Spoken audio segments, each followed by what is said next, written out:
good morning and welcome to Just Being Human. My name is Lubna and this is Helen McCabe. Last time our podcast was about authenticity, and I thought we'd use the first few minutes of this podcast to review what we discussed last time. Now, Helen, I think I'd asked you to do some homework, is that right? Do you want to go over some of the things that you remember from last week's podcast or last time's podcast? Yeah, a couple of great quotes from yourself. The homework was about what we're looking for out of life, not, in a romantic partner, probably professionally, probably personally as well. And your quote was, you need to be the beacon of what you want to attract. Absolutely. And we talked a wee bit about how everything that you need is actually within you. So again, if you're wanting somebody in your life, you need to be authentic to yourself. And that was technically what the whole podcast was about, was being authentic. But your authentic journey, your authenticity journey is a difficult one. It means it, we touched on things about awareness and awakenings and just actually being, aware of your triggers, aware of who you are, what your gifts are, and staying true to your core values. That's really what we were trying to touch on, and I think we did that quite successfully.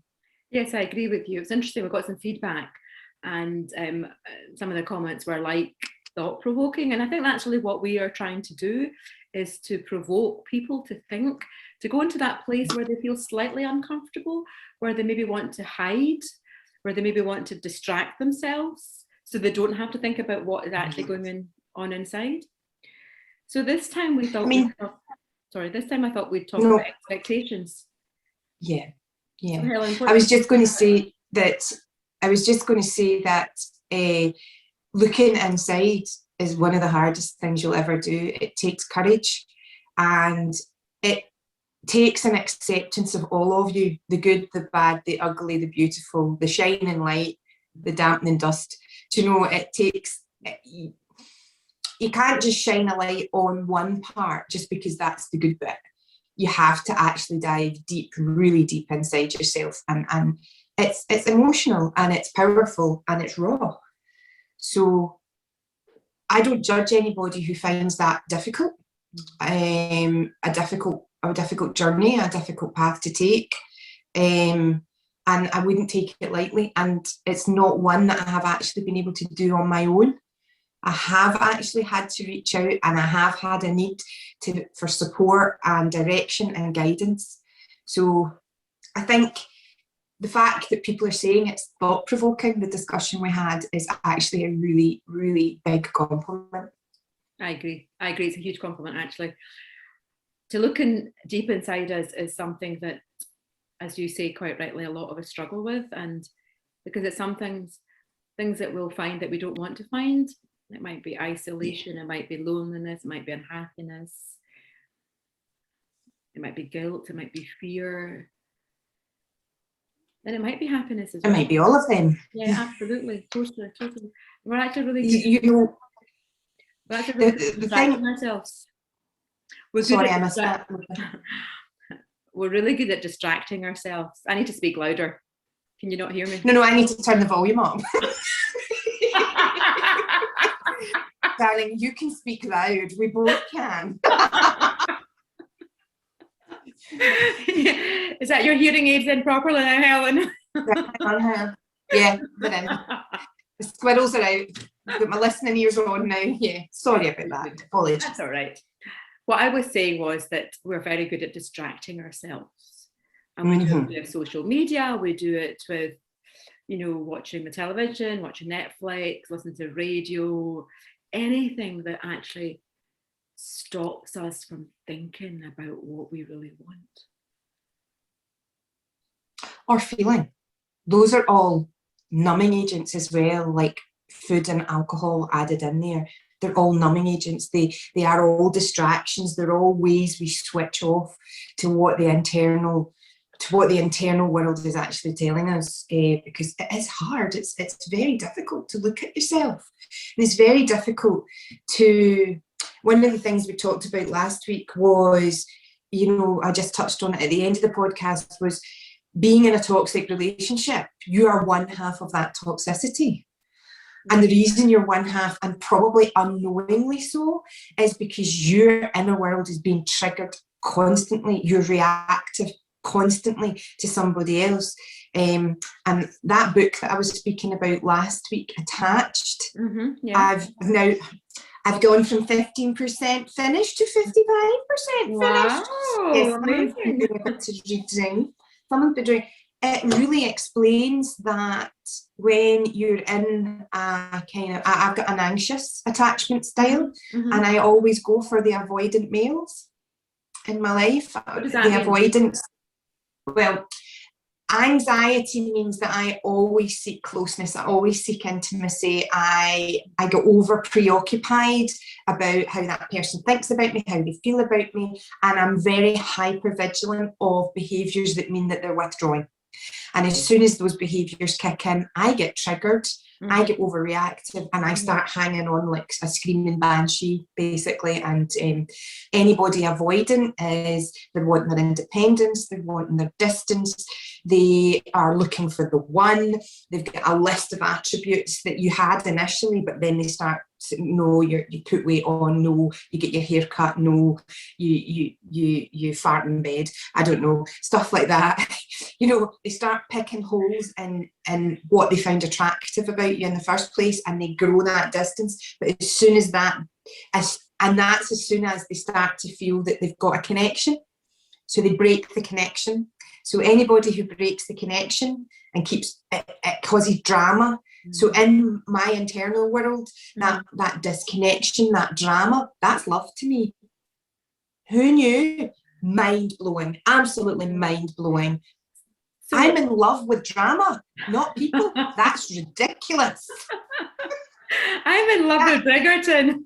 That's what I call drama. Absolutely, and that's the drama I want to fall in love with. Yeah, absolutely. You know, rather than, but yeah. So my internal world is telling me that relationship setup, which is called the anxiety avoidant trap, is love to me. So my expectations, getting back to the theme of today's podcast, good. My expectations are that as soon as I'm in a relationship, I'm going to have to fight to stay in that relationship. Surely not. That's painful and hurtful and hard work. And after 4 years of being single, it's no wonder I'm still exhausted after a 12-year relationship of me constantly fighting, battling. That's why I always feel that I'm the one rowing the boat on my own. No, I understand that absolutely, Helen. I think there must be a lot of people who have that anxiety, avoidance type relationship.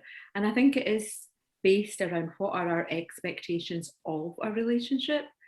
And I think that must vary between men and women. I have absolutely no idea if there's research out there around this. I'm just going to speak from my heart and be authentic about this. But do all people not want to have that love and that closeness and that intimacy? The book explains this beautifully. I'm like an advert for relationship advice. I think in the search to find myself, what I have realised is that I put my needs to one side and it becomes all about the person that's in my life. And I do this with friendships, I do this with romantic relationships, I do this with family. But the biggest shift for me was the choice. The fact I have a choice. I didn't realise this. This is, I mean, literally over the last 18 months, my epiphany rating has gone through the roof and my mind has been blown several times. Yeah.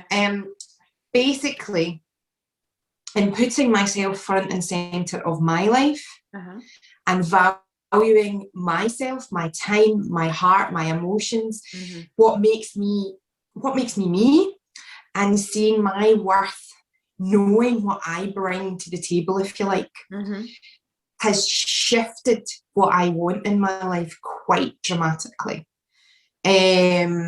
So my expectations now are more about, so there's 3 types of attachment. There's avoidant, which we've said people will run from a secure relationship, but they still need that intimacy. They're still seeking that connection, but they've had, they don't know why, pardon me, they don't know why. There's explanations about some of it being genetic, some of it being nurture, some of it being experience. There's also anxiety. So people will accuse me of having abandonment issues, being oversensitive, being too clingy. Yeah, because you're running a mile, you're triggering all my insecurity. So what I am then doing is hanging on for grim death. And then there's the secure attachment people. These are the people who get married, are in long-term relationships. They're so secure within themselves, and they take things in their stride. They invest in a relationship. They're vulnerable and they're open and they're intimate and they're like that very quickly, and they're honest. But they're not worried about how long the relationship's going to be. They're not worried that if it ends, they're not going to find somebody else. They weren't worried about finding somebody in the first place. These people are all encompassing in themselves, and because they're 100% authentic, 100% in touch with who they are, they don't take things personally, they don't overreact. But for somebody like me who's anxious, they reassure you. So all those stimulated, triggered behaviours, they all calm down, and all of a sudden you're also a secure person, because they're not doing anything to trigger your trust issues or trigger your hypervigilance. So it's interesting. I find that absolutely fascinating, and I think most people that are watching or listening to this will be saying, how can I go from being that anxious attachment to that secure attachment? And that is probably the $6 million question. And I absolutely, totally understand that, because when we want something desperately and we become that anxious person, we're actually suffocating what it is that we want. We're overwhelming them and they can't cope. And so they run. And, you know, it's like being caught in headlights, you know, and the eyes go up and you're like, oh my God, I don't want to be here. And the deer then just runs. So the only person that we can change is ourselves. When we try and put the blame, or we have our expectations on that person, and we're saying, why are they avoiding us? Why aren't they doing something? Our expectations are for them to change, but that's not right. The only expectation we can have, and the only hope we can have, is for ourselves to change, because we are the only people who can change. Well, the book also addresses that, and I've also been addressing that for years. I mean, I squashed down the sensitivity, I squashed down my empathy, my empathic being, I squashed all that down because it's seen as weakness. It's seen as being undesirable, right? It is. We know that. People who cry easily are weak. Bullshit. And I'm swearing because it takes strength to be that vulnerable. But then you're right. When you're anxious, you do smother somebody, absolutely. But when you're avoidant, you cut the connection and you suffocate a blossoming relationship in the same way. So basically what it's saying is avoidance and anxious attachment people need to find a secure person, because the secure person is the only person that will soothe it all. Yeah, I understand that. But why would a secure person want to be attached to an anxious or an avoidant person? They're not going to go for that sort of person. A secure person is going to want to find another secure person. Because if I find... Not necessarily. Really? Because if I find somebody not necessarily. Because the secure person's expectation is to be loved. And an anxious person, an anxious attachment person will love them. But might suffocate them. No, they won't suffocate them, because all their triggered behaviours will quail down, because a secure person doesn't trigger those behaviours. So they actually create a secure relationship. So why can't, that's quite interesting actually, so why can't a secure person be with a secure person? Oh, they can. Okay. No, they can. Yeah. The secure person is how we all want to be. Literally. We all want to be that secure person. And what I've been fighting against recently, so The one thing I've noticed about myself is, yes, I get into a relationship and I fall quickly, I fall deeply, and then I get hurt really badly. So 4 years of being withdrawn, 4 years of Jesus Christ, there's something wrong with me, has actually proved there's nothing wrong with me. The only thing that was wrong was I was not awakened enough to know myself, or I wasn't in tune with myself anymore. I'd lost myself. The whole book explains, I mean, literally every page I've read about anxious attachment is, oh my God, that's me. Oh no, I do that. Oh geez, that's me. And everything that I wrote down, that you asked me about what I want from a romantic partner, is described in a secure person. Reliability, authenticity, respect, loyalty.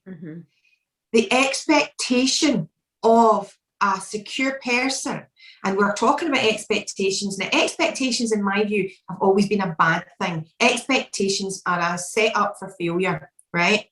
Rubbish. You have expectations that create your boundaries of what you will and will not accept, your red flags, your smoking guns, and what you will let in. That's what I've been working on. And avoidant men keep getting thrown at me by the universe. Thank you, universe. I am holding strong. Well done for doing Namaste. So at the end of the day, a secure person, their expectation is they will find somebody, they will be loved, and they are able to be themselves. And that they will give love to somebody who will accept it. Those are their expectations. And because that's what they expect, they get into secure, loving relationships. Yeah, I absolutely agree with you. And the thing that a secure person has that perhaps an anxious or an avoidance personality does not have is faith and trust and patience. Belief. And belief, that right belief person will, belief in themselves, and belief that the right person will come along at the right time, at the right place, for the right reason. And so totally. And it's about waiting for that right person to come along, because as we get older, we tend to be a bit anxious, as you said earlier. We're thinking time's running by. You said yourself you've been single for 4 years. I've been single for much longer than that. And somebody asked me yesterday, why was I single for such a long time? And I said, because I was taking time to find out who I was, what I wanted to do in my life. And I didn't need and I didn't want a distraction. I wanted to be me, authentic, Lubna, finding out what makes me tick, what's my purpose in life, where do I want to go in life, who do I want to be with? And that takes time. And it takes that time to go deep inside yourself and actually, go to those places where actually you don't really want to go to, you're too scared to go to. Actually, when you get there, Helen, it can be like Narnia. You're opening that upper door and you're like, oh my God, why didn't I know this place existed before? Why was I too scared to go in? Do you remember Mr. Ben? Do you remember the cartoon Mr. Ben? And he'd go into the cupboard and it'd be this whole new life. And I'm like, I've always wanted to be Mrs. Ben because I wanted to go with him. So maybe Mr. Ben's waiting for me out there, who knows? But it's having that adventure and having that journey, having those expectations. And what we put out to the universe, what expectations we put out, is what we're going to get back. So if we are expecting to meet an avoidance man, what do you think we're going to get, Helen? We're going to get an avoidance man. If we're putting out those expectations of, I hope I don't get an anxious person, we're going to get an anxious person. So actually, when we're doing the work to ourselves, it's our expectations that need to change. Nobody else's expectations, our own expectations. Yeah. The one thing I wanted to say to you was, your Mr. Ben is definitely out there. Remember, you said you are the beacon of what you want to attract. I have no doubt. You will, and I think if you think of an avoidant person, their worst nightmare is for somebody to tie them down. That's the worst nightmare. That's just literally what they don't want, but that's what they keep getting. That's what they keep getting attracted to them, because they've not learnt the lessons. And the anxious attachment people are exactly the same. I recently have batted back to the fishing pool all the avoidant men that have come my way. And what has really happened to me recently is what this book's describing.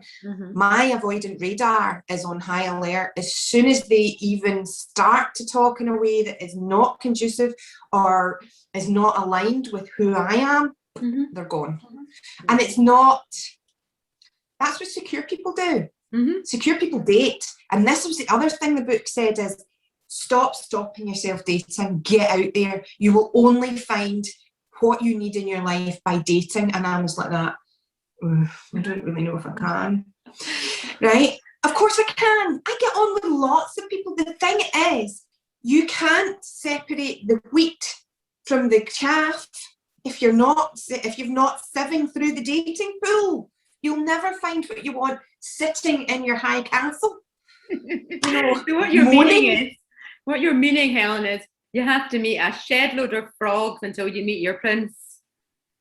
Well, you have to meet, I wouldn't say that, because that's kind of lumping all men into the same box then, isn't it? And we're not, listen, the book says there is as many avoidant, secure and anxious men as there are women. Yeah.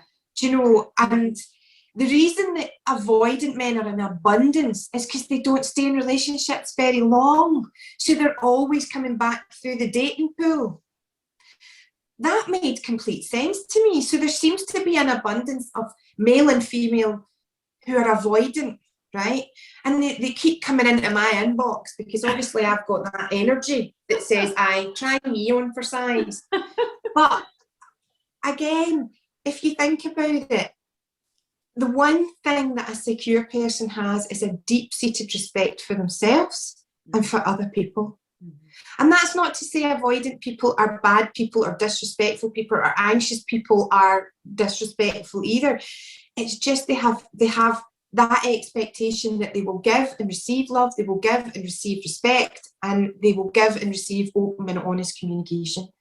And they are usually really exceptionally good communicators. Whereas the secure people. Yeah. So when me as an anxious attachment gets all worked up, I can't think straight. My mum used to describe me as having broken bottles inside my head because I was here and then was there and then was here. But that was my thinking style. That's my ENFP personality.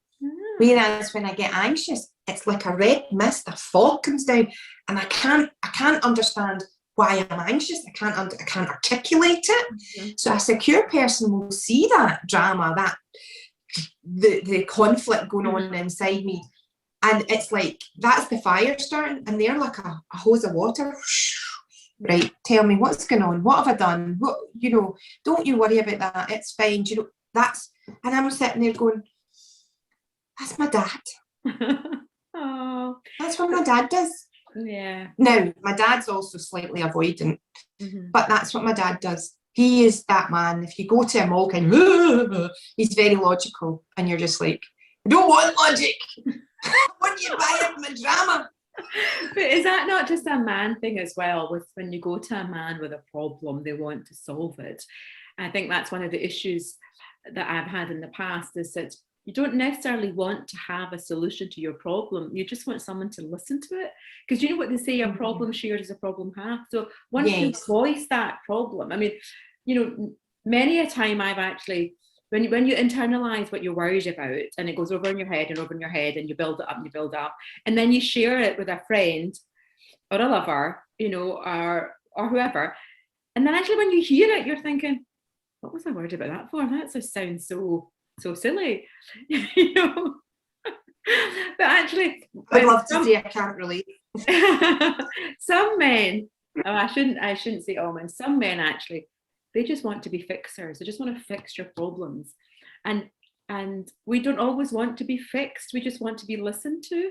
And there is a difference, with what we know. I think that's definitely a masculine feminine difference. Yeah. But I've also done a wee bit of research into love languages, Okay. right?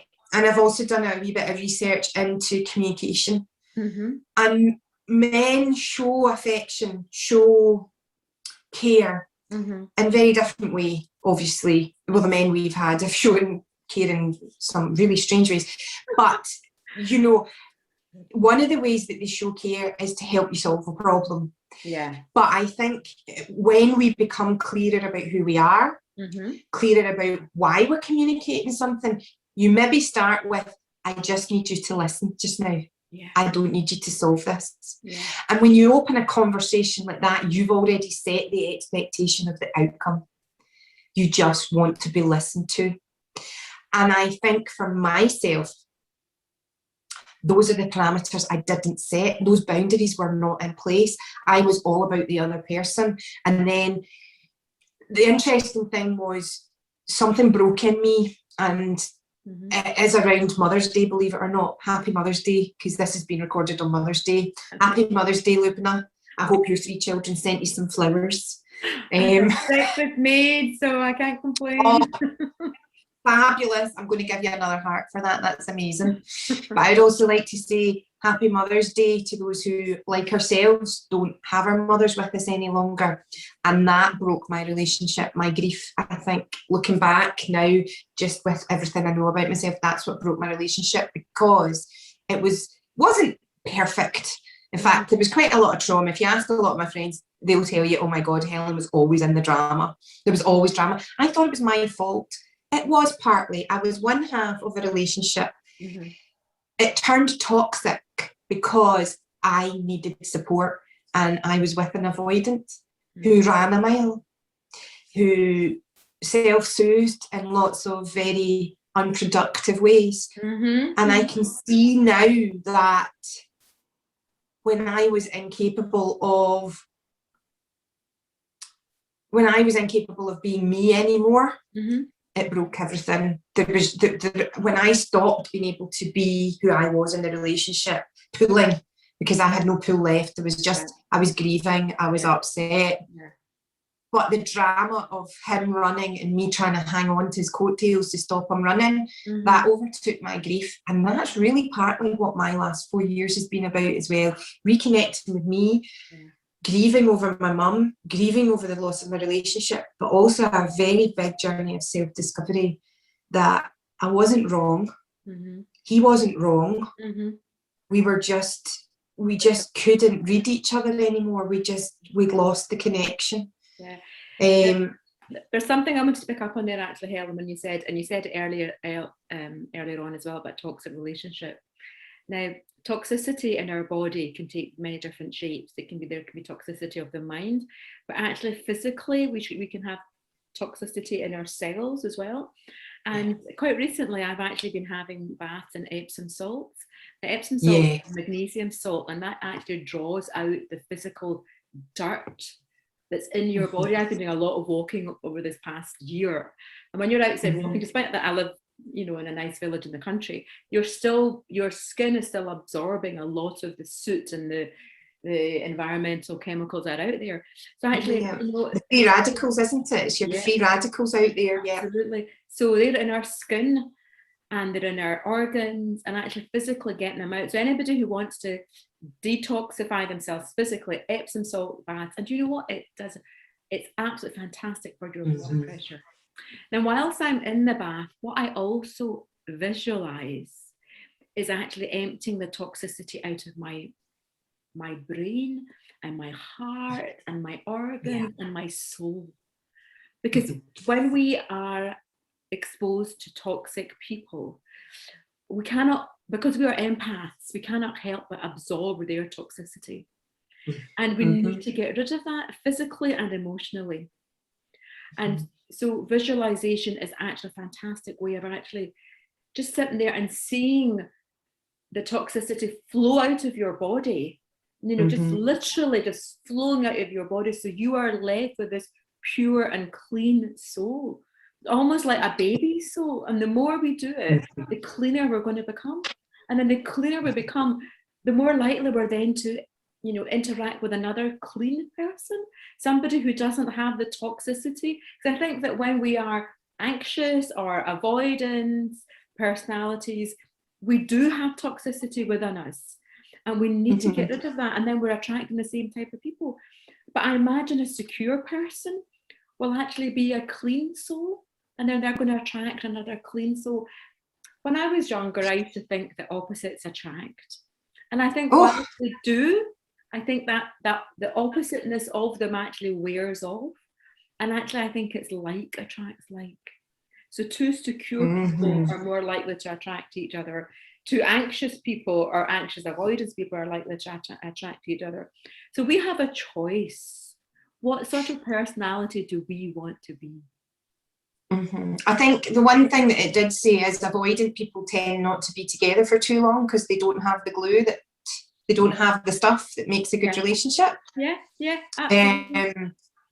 Anxious avoidant relationships can go on for years, because they have a certain chemistry between the two of them. And secure people and secure anxious or secure avoidant tend to go on for a long time because, as they say, the secure, they've got it made. The secure anxious or secure avoidant, the secure person is the solid base. And that it's funny because when my relationship broke down, I described myself as a boat without an anchor. I just felt that the world was tossing me about. I had no rock, I had no base, I had no harbour anymore. I don't feel like that now because my rock, my base, my harbour is me. Absolutely. Because the one relationship that was really, truly, truly broken was the one with myself. I'd let the negativity. Now, as I said, anxious personality, anxious attachment style, avoidant attachment style, secure attachment style doesn't take into account your personality. You can still be a grumpy arsehole, but be secure, right? You can be a sad sack and still be a secure person. Do you know what I mean? You can be introverted, you can be extroverted, you can be a combination. It doesn't matter. It is how you react to a person in a kind of relationship status that it makes you secure, anxious, or avoidant. Now I'm talking about this, as I say, I'm only 55% of the way through the book and I haven't done a lot of research into it, but it's singing to my soul, it's calling me out. And the reason I'm saying I was talking about toxic relationships is because in themselves, an avoidant person isn't a toxic person, an anxious attachment person isn't a toxic person. But you put those two people into a relationship, you create a reactive situation. And the behaviours that get triggered in an anxious person are acting out. So they get angry, they yell, they scream, they throw things, they shout. They're demanding attention from somebody who's avoidant, who can't give them the attention they need. So back to what we said last week about discernment, about being discerning. It's not about don't love yourself. It's not about don't accept these gifts you have. It's about discerning what it is you need.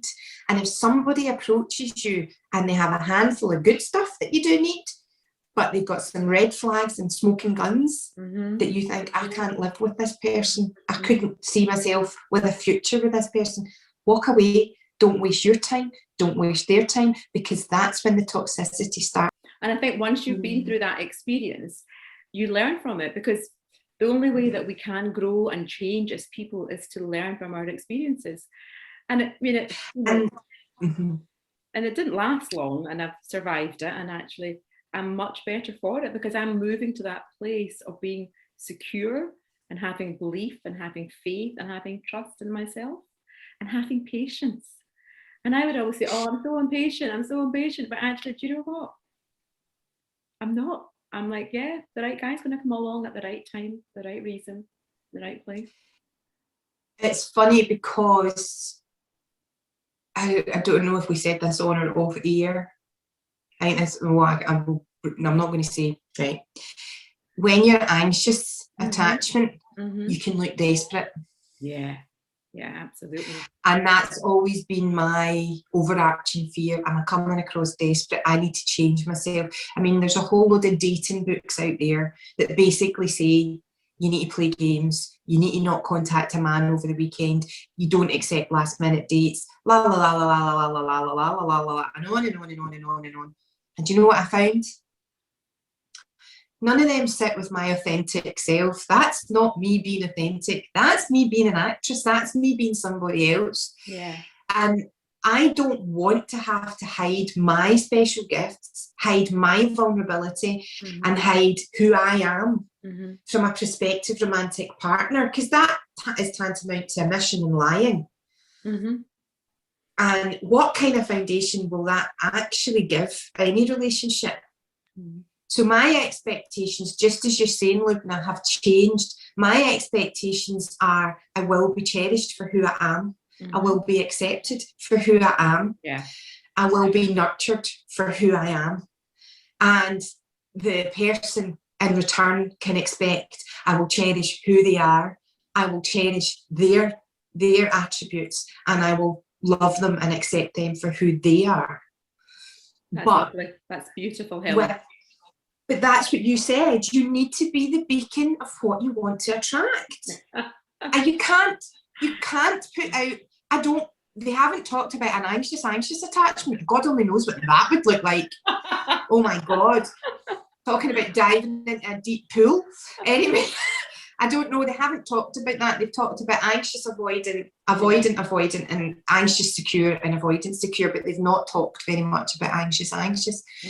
I just feel that the more secure, the more accepting I am of me, the more that I am putting out into the universe and asking for what I need. But as we all know, the universe will test you.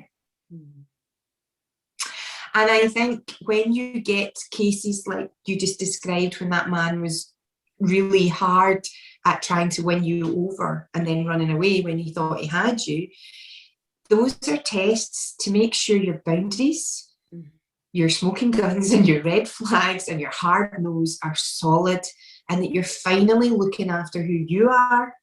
And I don't know whether patience comes into it, but I think there's now a belief in me, and it's growing daily, that there is somebody out there for me. I can feel him. He's getting closer.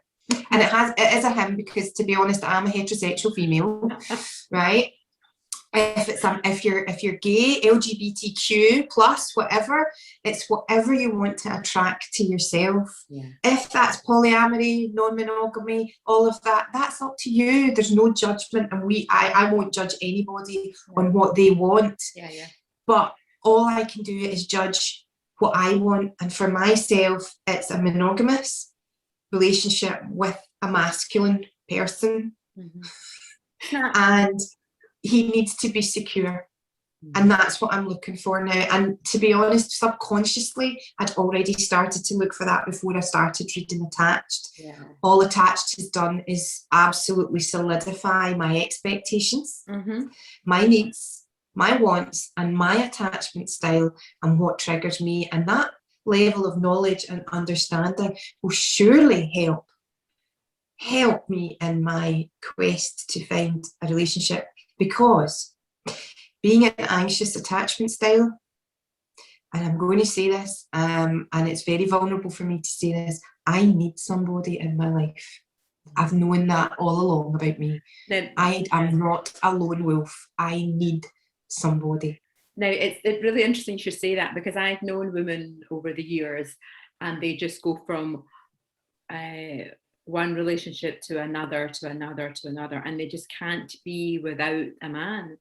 And I think that I'm not like that. And I think once we become more comfortable in ourselves, in spending time with ourselves and looking into ourselves, and finding out who we really are and what we really want in life, and what our purpose in life is, and what our direction and what our journey in life is, then actually we will become more secure. And I understand what you're saying about you want a man in your life, and and I do too as well. But I want the right man. You beat me I want to the it. right man in my life. Absolutely, Helen. we want the right men. We don't want the wrong men. And that's where the patience comes from. And that's where every time an avoidant comes up and starts to talk avoidance with me, I'm like that. Thanks for your time, but you're not what I'm looking for. And I actually say that. I don't ghost people. I am honest, because one of my true core values is honesty. Now, you can't attract honesty to you if you just ghost somebody. That's it's rude, it's obnoxious, it's hurtful, and it's painful to be the recipient of. So I don't do that. I say to people, you're not what I'm looking for. Thank you for your time. And that's very authentic and very honest. That's great. It's great to be able to do that. So this week's episode has all been about expectations, but actually we've talked a lot, Helen, about the love styles, the attachment styles, I should say, that are out there. And to be fair and to be honest, I didn't think this was where the conversation was going to be going. No, not at all. Do you know? And not at all. I was thinking about this morning, and I thought, I wonder if people think, do we plan what we're going to say? And actually we don't. We come up with a title, we come up with one word that we're going to discuss, and our conversation revolves around that, because we want this conversation, this podcast, to be absolutely, totally authentic and to come from our hearts, and we have no expectations. I don't know what Helen's going to say, and she doesn't know what I'm going to say. And I think that's the beauty of this, actually, is that we are just going with what comes to us in the moment. And I really hope that everybody that's listening out there, this has been of value to you, and that you understand that we're all on a journey. We're all on a journey of discovering ourselves inside and outside. And, you know, there are no wrong answers. It's whatever is right for you. Right for you. So when I'm saying I have an anxious attachment style, I'm now accepting that as part of me. I have had periods of security in my relationships in the past, and that's what I want back. That's what I've been craving. It's not ex-partners, it's not any of that, it's that security. And just to pick up on what you were saying there, Lubna, I think that there's been a few times in my life people have come into my life, and I mean people, not romantic partnerships or anything like that. I mean people who have lit up my authenticity, and I'm going to say thank you, and I'm very grateful that you are actually one of those people. Aww. And to be honest with you, I don't know why I asked to start doing this podcast with you, but just being human is exactly what we both are. Absolutely. Well, I think that's really a nice place to leave our podcast. Ladies and gentlemen, if you've been listening, I really hope you've enjoyed listening to Helen and I. We are just being human, and we look forward to hearing your comments and seeing you in the future. Absolutely. Thank you very much for your time.